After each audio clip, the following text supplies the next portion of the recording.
Hello everyone, welcome to 36th mock test science class 5 to 9 in text book board. बाकी के जो mock test हैं मैंने description में लिंक दे दिया है, वहाँ से जाकर आप सॉल्व कर सकते हैं। आज हम क्लास 8 का चैप्टर 2 सॉल्व करेंगे, हेरिडिटी इन ऑर्गेनिजम्स। और ये जो चैप्टर है बहुत ही ज़्यादा इंपॉर्टेंट है किसी भी मेडिकल टेस्ट के लिए जिसमें साइंस इंक्लूडेड हो। एमडीकेट भी है, जेएसटी प्रिपरेशन भी है या और कोई भी टेस्ट, क्योंकि इसमें माइटोसिस, मेयोसिस, डीएनए, हेरेडिटी, ये सारा सेल डिवीजन जो है हम पढ़ेंगे। तो पहले हम इसको माइटोसिस और मेयोसिस को पढ़ लेंगे, उसके बाद हम एमसीक्यूज सॉल्व करेंगे। माइटोसिस क्या है? प्रोसेस ऑफ सेल डिवीजन है जिसमें एक सिंगल पेरेंट सेल यानी जो ओरिजिनल सेल होता है वो अपनी कॉपीज बनाता है अपने इंटायर डीएनए की। उसके बाद डिवाइड हो जाता है दो या दो से ज़्यादा अपनी एग्जैक्ट सेम जीन्स में, मीन्स सेल्स में, और उन सेल्स को हम डॉटर सेल्स या न्यू सेल्स प्रोड्यूस्ड कहते हैं उनको। तो यहाँ तक बात समझ आई कि माइटोसिस क्या है। जो बॉडी में हमारे फंक्शंस होते हैं उनकी उनकी सेल डिवीजन के लिए माइटोसिस का प्रोसेस जो है वो होता है। जैसे स्किन, ऑर्गन्स या कोई टिश्यूज डैमेज है उनको रिपेयर करने के लिए ये सेल डिवीजन होती है। इसकी जो स्टेजेस हैं अब वो हम पढ़ते हैं। माइटोसिस जो है पहले इंटरफेज उसमें आता है। इंटरफेज क्या होता है? माइटोसिस मतलब सेल डिवीजन स्टार्ट होने से पहले जो है, जो सेल की जो रेस्टिंग और ग्रोथ फेज होता है, जहाँ वो ग्रो होता हो रहा होता है जिस फेज में, और अपने जो डीएनए है उसकी कॉपीज बना रहा होता है, तो उसे हम इंटरफेज कहेंगे। उसके बाद इसकी आती हैं 4 स्टेजेस। यहाँ पे पी मैट वर्ड आ गया है, इसको आप याद कर लें तो आपको स्टेजेस जो है वो याद रहेंगी। पी फॉर प्रोफेज आ जाएगा हमारे पास, एम से मेटाफेज, ए से एनाफेज और टी से टेलोफेज। ये जो है 4 स्टेजेस हैं माइटोसिस की। अब जो है इन स्टेजेस को वन बाय वन पढ़ते हैं। प्रोफेज में क्या होता है?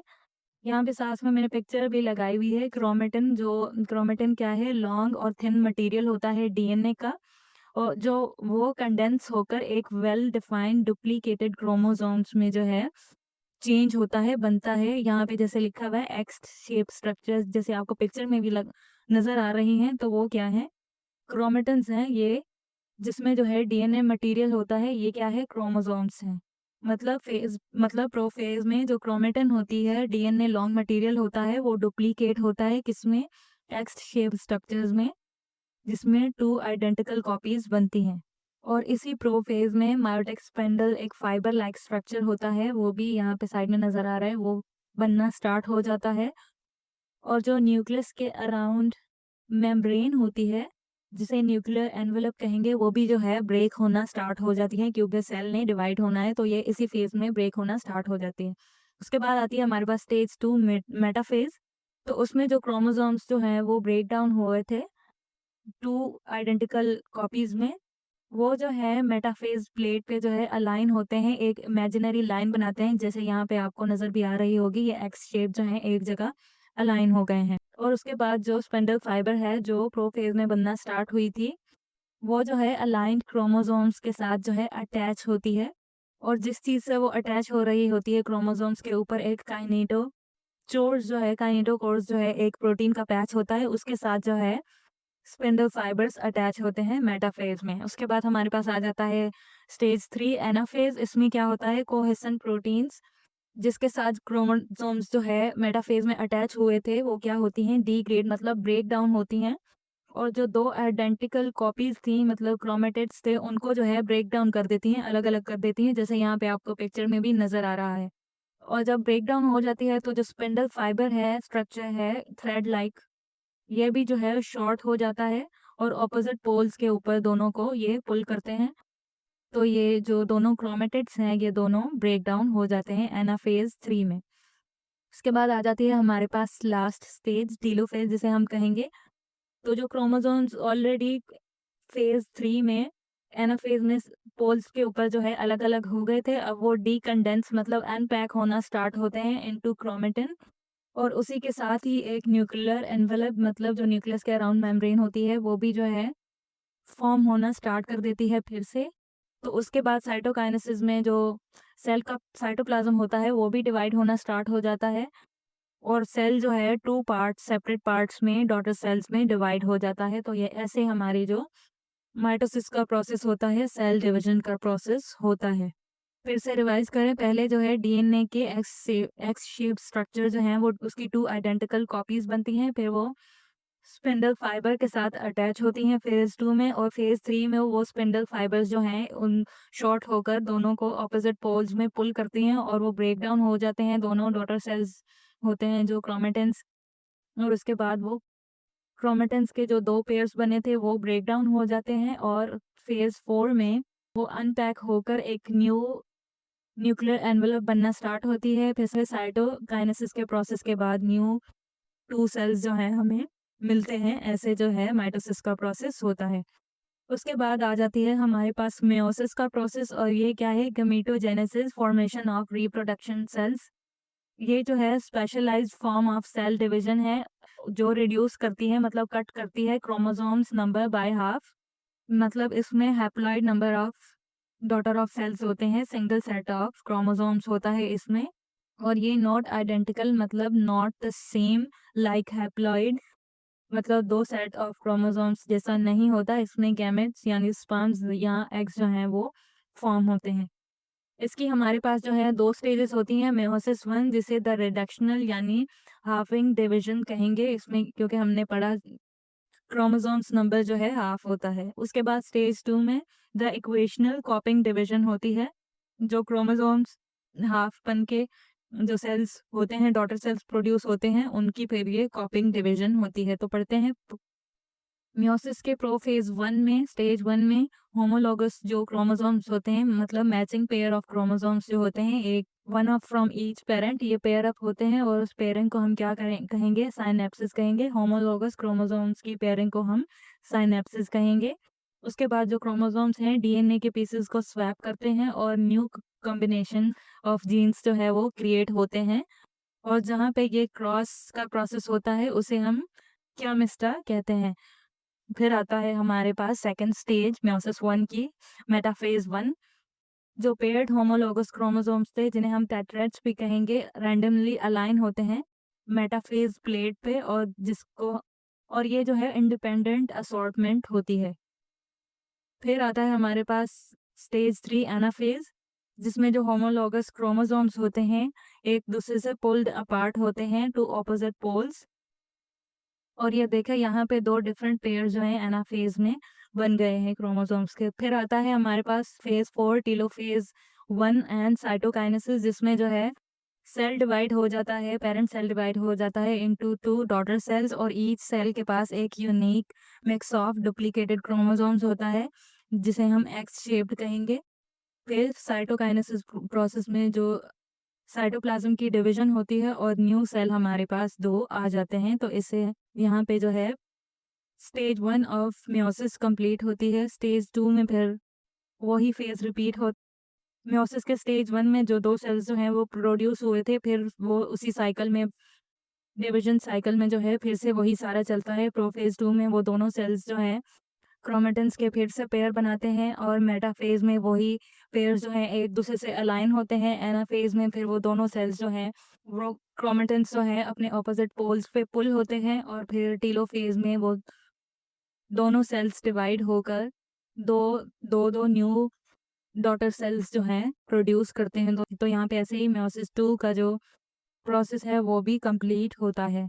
तो यहाँ पे एक बात आप और याद रख लें, मेयोसिस के रिजल्ट में जो न्यू सेल्स जो हैं वो प्रोड्यूस होते हैं, उनमें 23 क्रोमोसोम्स जो हैं होते हैं, और दूसरे जो बॉडी सेल जो हमने माइटोसिस में पढ़ा था उसमें जो है 46 जो हैं क्रोमोसोम्स के पेयर्स होते हैं।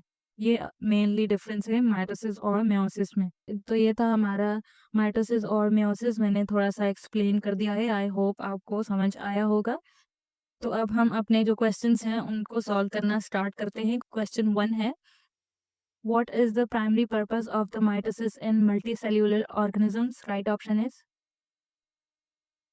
Option C for growth, repair and development of the body cells. हमने पढ़ा था माइटोसिस जो है बॉडी सेल्स की डिवीजन, मतलब सोमैटिक सेल्स में माइटोसिस का प्रोसेस होता है। क्वेश्चन 2 है, the process of cytoplasmic division following nuclear division is known as. हमने पढ़ा था ये टेलोफेज में। राइट ऑप्शन होगा ऑप्शन सी साइटोकाइनेसिस।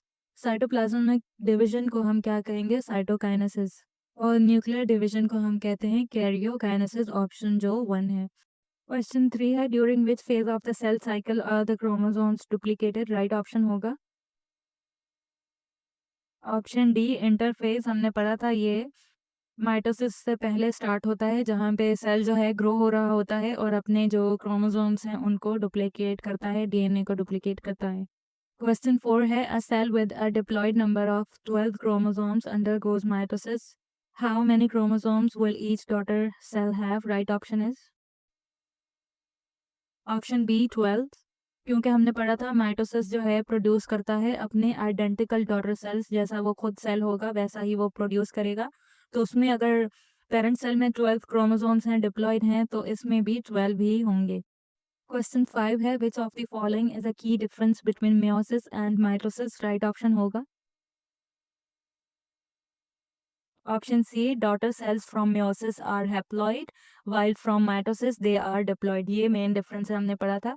मेयोसिस के रिजल्ट में हैप्लॉइड डॉटर सेल्स होते हैं और माइटोसिस में डिप्लॉयड डॉटर सेल्स। क्वेश्चन 6 है in meiosis the pairing of homologous chromosomes occurs during? Right option is हमने पढ़ा भी था ऑप्शन ए प्रोफेज, जहाँ पे होमोलॉगस पेयर्स जो हैं क्रोमोसोम्स के वो पेयर अप होते हैं, जिसे हमने पढ़ा था कि उस पेयरिंग को हम साइनेप्सिस कहते हैं, और ये जो है माइटोसिस में नहीं होता। क्वेश्चन 7 है the functional and physical unit of heredity that is located on chromosomes is called? Right option होगा option B gene.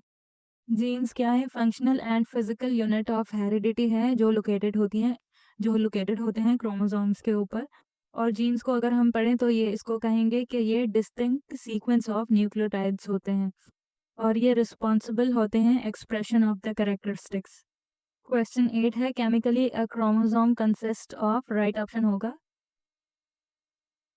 Option B proteins and nucleic acids. Chromosomes जो है कंपोज्ड होते हैं कॉम्प्लेक्स ऑफ डीएनए जो एक nucleic acid है और proteins like histones जो डीएनए को पैक करके रखते हैं, और यही प्रोटीन्स थी जो मेटाफेज में स्पिंडल के साथ जो है एक्स शेप्ड क्रोमोसोम्स को अटैच होने देती है।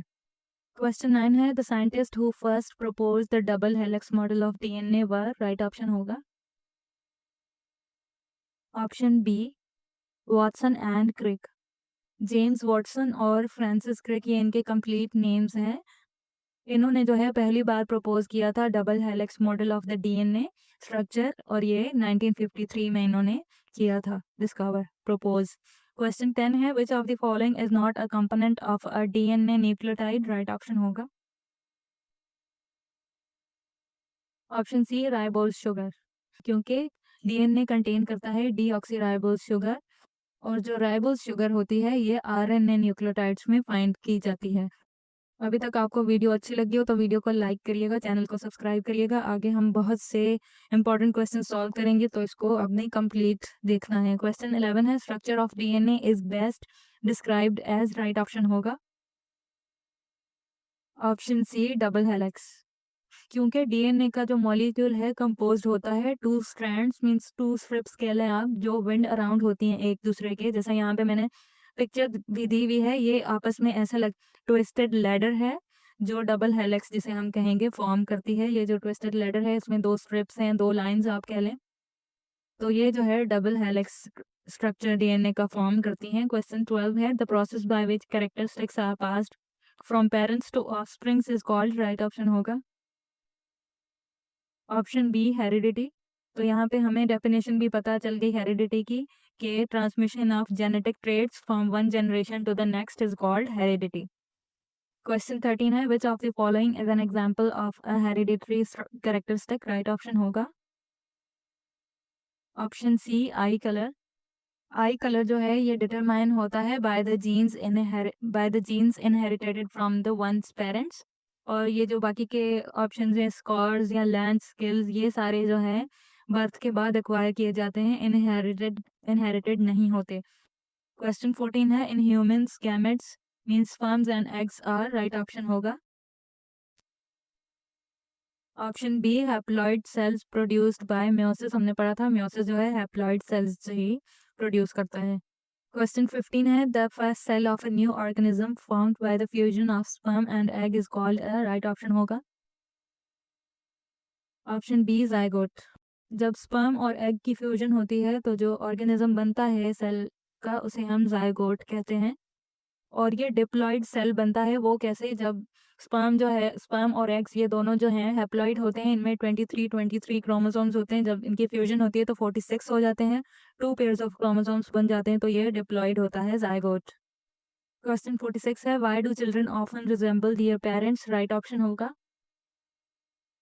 Option B, they inherit genes from both parents which determine their traits. Question 17 है, Gregor Mendel is famous for his pioneering work in? Right option होगा option C, establishing the concept of inheritance and traits. मतलब ये ग्रोगर Mendel था जिसने जो है inheritance का concept जो है एस्टैब्लिश किया था, और इसने जो है एक्सपेरिमेंट्स किए थे प्लांट्स पे, और इसके साथ ही इसने समझो फाउंडेशन रख ली थी मॉडर्न साइंस ऑफ जेनेटिक्स की। क्वेश्चन 18 है, which of the following best describes a trait in genetics? Right option होगा option B, a specific characteristic of an organism. Trait हम किसे कहेंगे? कोई एक स्पेसिफिक कैरेक्टरिस्टिक किसी भी ऑर्गेनिज्म का। फॉर एग्जांपल अगर हम फ्लावर में देखेंगे तो सेम कलर होना, तो ये इन्फ्लुएंस होता है जीन से, इसे हम ट्रेट कहेंगे। क्वेश्चन 19 है, if an organism diploid number is 46, what is the haploid number of its gametes? Right option होगा ऑप्शन ए 23। डिप्लॉयड है यहाँ पे तो मीन्स इसमें 2 है, इसको हाफ करेंगे तो हैप्लॉयड हो जाएगा, और 46 का हाफ होता है 23। क्वेश्चन 20 है, the number of chromosomes in species? Right option होगा option C, is constant for that particular species. इसका मतलब ये है कि स्पीशीज में नंबर ऑफ क्रोमोसोम्स जो है वो कांस्टेंट होते हैं उसी स्पीशीज के लिए। फॉर एग्जांपल ह्यूमंस में नंबर ऑफ क्रोमोसोम्स जो हैं वो 46 होते हैं, तो ये ऑर्गेनिज्म के सेल के अंदर वेरी नहीं करते, चेंज नहीं होते, एक्सेप्ट गैमेट्स। गैमेट्स में वेरी हो सकते हैं, चेंज हो सकते हैं क्रोमोसोम नंबर। क्वेश्चन 21 है, which stage of mitosis is characterized by chromosomes lining up at the equator of cell? Right option होगा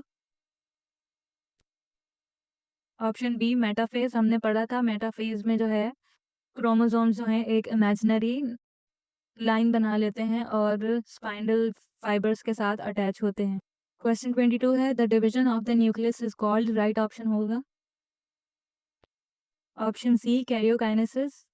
जब सेल का न्यूक्लियस जो है डिवाइड होता है उसे हम कैरियोकाइनेसिस कहते हैं, और जब साइटोप्लाज्म डिवाइड होता है तो उसे हम साइटोकाइनेसिस कहते हैं। क्वेश्चन 23 है, what ensures that number of chromosomes remains constant from one generation to the next? Right option होगा option B, the combination of mitosis and meiosis. क्योंकि मेयोसिस जो है रिड्यूस करके क्रोमोसोम्स नंबर गैमेट्स में उनको हैप्लॉइड बनाता है, फिर फर्टिलाइजेशन के बाद वो दोनों हैप्लॉइड सेट्स जो हैं फ्यूज होकर हैप्लॉइड सेल्स जो हैं बन जाते हैं, जिसमें दोबारा से 46 क्रोमोसोम्स नंबर ह्यूमंस में मेंटेन रहते हैं। क्वेश्चन 24 है, student observes a cell under a microscope and sees chromosomes moving to opposite poles, this cell is most likely in? Right option is option C, anaphase. हमने पढ़ा था कि anaphase वो stage होती है जिसमें जो क्रोमेटिड्स अटैच होते हैं स्पिंडल फाइबर से वो एक दूसरे से पुल्ड अवे होते हैं ऑपोजिट पोल्स पे, तो इसीलिए माइक्रोस्कोप में जो ऑपोजिट पोल्स की तरफ क्रोमोसोम्स मूव हो रहे हैं उसे हम एनाफेज कहेंगे। क्वेश्चन 25 है, meiosis 2 is similar to the mitosis because? Right option होगा option C, sister chromatids separating during anaphase. Question 26 है, what is the main significance of meiosis? Right option होगा option D, it produces gametes and introduces genetic variation. क्योंकि हमने पढ़ा था meiosis में random assortment होती है और न्यू कॉम्बिनेशन ऑफ जीन्स जो है वो क्रिएट होते हैं, जिसकी वजह से जेनेटिक वेरिएशन आती है। क्वेश्चन 27 है, chromosomes become visible, shorten and thicken during the first stage of mitosis, which is? Right option होगा ऑप्शन बी, प्रोफेज। ये आप याद रखें कि माइटोसिस जो स्टार्ट होती है वो प्रोफेज से ही होती है, उससे पहले जो इंटरफेज होता है उसे हम माइटोसिस का हिस्सा नहीं कहेंगे। और इस स्टेज में जो है क्रोमेटिन कंडेंस होना जो है स्टार्ट होती है और विजिबल क्रोमोसोम्स हमें देखने को मिलते हैं। क्वेश्चन 28 है, the point where two chromatids are attached in a chromosome is? The right option होगा ऑप्शन बी, सेंट्रोमेयर। सेंट्रोमेयर क्या है? एक स्पेशलाइज्ड रीजन होता है क्रोमोसोम्स का, जहाँ पे जो क्रोमेटिड्स होते हैं, दो क्रोमेटिड्स होते हैं, वो मोस्ट क्लोजली अटैच्ड होते हैं, तो उसे हम सेंट्रोमेयर कहेंगे। क्वेश्चन 29 है, which of these base pairs is correct according to the DNA structure? Right option होगा option C, adenine and thymine. क्योंकि एडेनाइन मतलब A always pair up with thymine, जिसे हम टी से डिनोट करेंगे, और गैनाइन जिसे जी कहेंगे ऑलवेज पेयर होता है साइटोसाइन, जिसे हम सी से डिनोट करेंगे। और इसकी याद रखने की ट्रिक ये है कि आप ये वाला एक सेंटेंस है याद कर लें, एट गर्ल्स कॉलेज ए जो है पेयर होगा टी के साथ, जो एट बन जाएगा। गर्ल्स कॉलेज में जी के साथ गोनाइन जो है वो सी के साथ साइटोसाइन के साथ जो है वो पेयर अप होगा। तो ये इसकी जो है याद रखने की ट्रिक है। तो ये चैप्टर जो है बहुत ज़्यादा इम्पोर्टेंट है, इसीलिए इसके कोई पॉइंट्स भी मिस नहीं कर सकते। तो 80 एमसीक्यूज़ इसके डिज़ाइन किए हैं। एक वीडियो बहुत लंबी इसमें हो जाएगी, तो इसको हम कंटिन्यू करेंगे पार्ट 2 में। तो यहाँ पे हमारा पार्ट 1 जो है कंप्लीट होता है। अगर आपने ये पूरी वीडियो देखी है, तो इसको आप पार्ट 2 जाकर इसके बाद जो है ज़रूर देखिएगा।